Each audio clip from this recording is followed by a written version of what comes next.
क्या चुनाव के बाद भारत में आ गया वोट जिहाद का पहला आउटकम या नतीजा? क्या श्री हनुमान जन्मभूमि को वोट जिहाद का शिकार बनाने की कोशिश की गई? क्या मुस्लिम कट्टरपंथियों के दबाव में चल रही है कांग्रेस नेतृत्व वाली राज्य सरकारें? दोस्तों, 2024 के लोकसभा चुनाव में मुसलमानों ने पहली बार भारत में वोट जिहाद किया।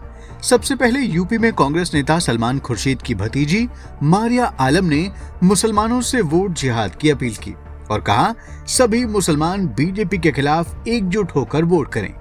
मारिया ने यह भी कहा कि जो मुसलमान बीजेपी को वोट दे उसका बॉयकॉट भी किया जाए। बाद में ऐसी ही वोट जिहाद की अपील दूसरे राज्यों के मुस्लिम धर्मगुरुओं और मस्जिदों के द्वारा की गई। दोस्तों, इसका असर भी हुआ है। वोट जिहाद की इस मुस्लिम एकजुटता की वजह से बीजेपी अपने दम पर बहुमत हासिल नहीं कर पाई। दोस्तों, आपको बता दें कि ये वोट जिहाद केवल चुनाव तक सीमित नहीं है। चुनाव के बाद भी इस वोट जिहाद का असर दिख रहा है। सबसे पहले कर्नाटक में इसकी बिल्कुल साफ और स्पष्ट मिसाल देखने को मिली, जहां कट्टरपंथी मुसलमानों ने वोट की धौंस देकर हनुमान जन्मभूमि को शिकार बनाने की कोशिश की। वीडियो में आपको बताएंगे कि आखिर क्या है पूरा मामला। बस आप देखते रहिए द कर्मा। दोस्तों, कर्नाटक की कांग्रेस सरकार ने हाल ही में कोप्पल जिले के गंगावती तालुका की सड़कों पर लगे सजावटी खंभों और इलेक्ट्रिक लैंप को हटाने का आदेश दिया था। इन इलेक्ट्रिक लैंप में गदा और तीर धनुष लगे हुए थे, जो हनुमान जी और भगवान राम के शस्त्रों के प्रतीक माने जाते हैं। आपको बता दें कि गंगावती को हनुमान जी का जन्म स्थान माना जाता है। कर्नाटक की सरकार ने इलेक्ट्रिक लैंप हटाने का तुगलकी आदेश प्रतिबंधित मुस्लिम आतंकी संगठन पीएफआई की पॉलिटिकल विंग एसडीपीआई की शिकायत पर जारी किए थे। एसडीपीआई ने अपनी आपत्ति में कहा था कि सड़कों पर लगे इन इलेक्ट्रिक लैंप्स में हिंदू धार्मिक प्रतीक प्रदर्शित किए गए हैं, जो पब्लिक प्लेस के लिए ठीक नहीं है। इससे एक मजहब की भावनाओं को ठेस पहुंचती है। प्रशासन को अपनी शिकायत में एसडीपीआई ने यह भी कहा था कि चूंकि कोप्पल एक संवेदनशील जगह है, इसलिए इससे सांप्रदायिक सद्भाव को नुकसान पहुंच सकता है।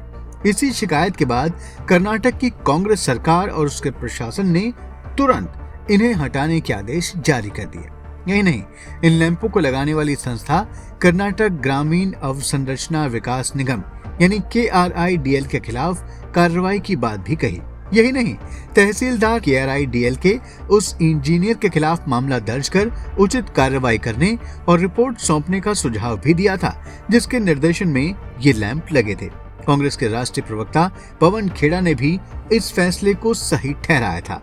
I think we should all avoid any religious symbol when it comes to the taxpayers' money which is being spent. Let it be done in a very secular manner.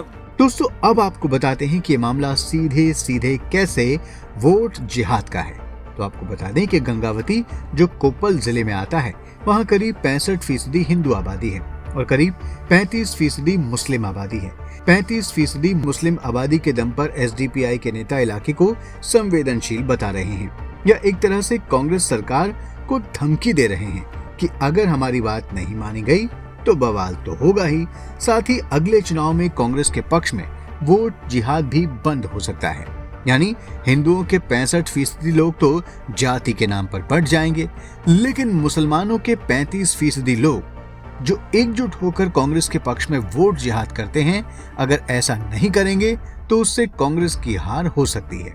बस इसी वोट जिहाद के लालच में कांग्रेस पार्टी मुसलमानों को बिल्कुल नाराज नहीं करना चाहती और एसडीपीआई जैसे मुस्लिम कट्टरपंथियों की जायज नाजायज सभी तरह की मांग आंख बंद कर मान रही है।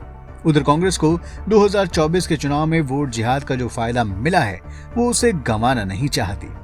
दोस्तों, गंगावती में अजनांद्री पहाड़ियों को हनुमान जी का जन्म स्थल माना जाता है। यहाँ की सड़कों की रोड लाइट, खंभों और लैंप पर धनुष और गदा के प्रतीक केवल इसलिए लगाए गए थे कि अजनांद्री पहाड़ियों की ओर जाने वाले भक्तों को हनुमान जी की पूजा करने के लिए प्रोत्साहित किया जा सके। इनकी स्थापना के दौरान ये स्पष्ट भी किया गया था कि ये कार्य किसी अन्य सांप्रदायिक इरादे से नहीं किया जा रहा था। इनका उद्देश्य सिर्फ तीर्थ यात्रियों के मन में उत्साह पैदा करना है।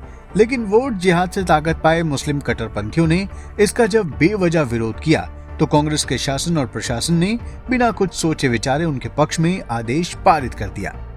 दोस्तों, बीजेपी विधायक जनार्दन रेड्डी ने अयोध्या और तिरुपति जैसे मॉडलों से प्रेरित होकर चुनाव के दौरान अजनाद्री पहाड़ी के सुंदरीकरण का वादा किया था। उन्होंने प्रशासन के इस आदेश का कड़ा विरोध किया। यही नहीं, स्थानीय हिंदू संगठनों ने भी इस आदेश पर आपत्ति जताई। हिंदू संगठनों ने एसडीपीआई पर क्षेत्र की सांस्कृतिक विरासत को कमजोर करने का प्रयास करने का आरोप लगाया है। कोप्पल के बीजेपी नेता ने इस फैसले की निंदा करते हुए कहा है कि इन प्रतीकों का उद्देश्य किसी को चोट पहुंचाना नहीं है।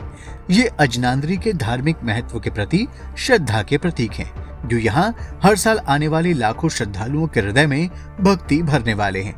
उन्होंने पूछा कि अगर कोई अन्य समुदाय मुस्लिम प्रतीक चिन्हों पर इस तरह की आपत्ति उठाता है तो क्या कांग्रेस उसे हटाने की हिम्मत दिखा पाएगी? हिंदू संगठनों ने कहा कि अगर सजावटी लैंप को हटाने का कोई प्रयास किया गया तो बड़ा विरोध प्रदर्शन किया जाएगा। हिंदुओं की तरफ से भारी विरोध के बाद आखिर कोप्पल के डीएम ने लैंप हटाने का आदेश वापस ले लिया। दोस्तों, कर्नाटक की इस घटना ने साबित कर दिया है कि वोट जिहाद भारत में मुसलमानों का प्रमुख हथियार बन गया है। इसके दम पर वो सरकार को ब्लैकमेल कर अपनी मनमानी कराएंगे। कल अगर मुसलमानों के समर्थन से यूपी में अखिलेश यादव और राहुल गांधी वाले इंडी गठबंधन की सरकार बन गई तो उनके दबाव में ये लोग अयोध्या की सड़कों पर लगे सूर्य लैंप को भी हटा देंगे। अयोध्या के चौराहों और दूसरे पब्लिक प्लेस पर लगी हिंदू देवी देवताओं की मूर्तियां भी हटा देंगे। दोस्तों, साफ है कि अगर इस वोट जिहाद के खिलाफ हिंदू एकजुट नहीं हुए तो उनके धर्म और संस्कृति को खत्म होने में देर नहीं लगेगी और भारत में खुदा का शासन और शरिया का प्रशासन लागू हो जाएगा। दोस्तों, 2024 के बाद वोट जिहाद का जो असर दिख रहा है उसे लेकर आप क्या सोचते हैं? कमेंट बॉक्स में जरूर लिखें। वीडियो को लाइक और शेयर करें, चैनल को सब्सक्राइब करें और नोटिफिकेशन के लिए बेल आइकन दबाना बिल्कुल ना भूलें। धन्यवाद।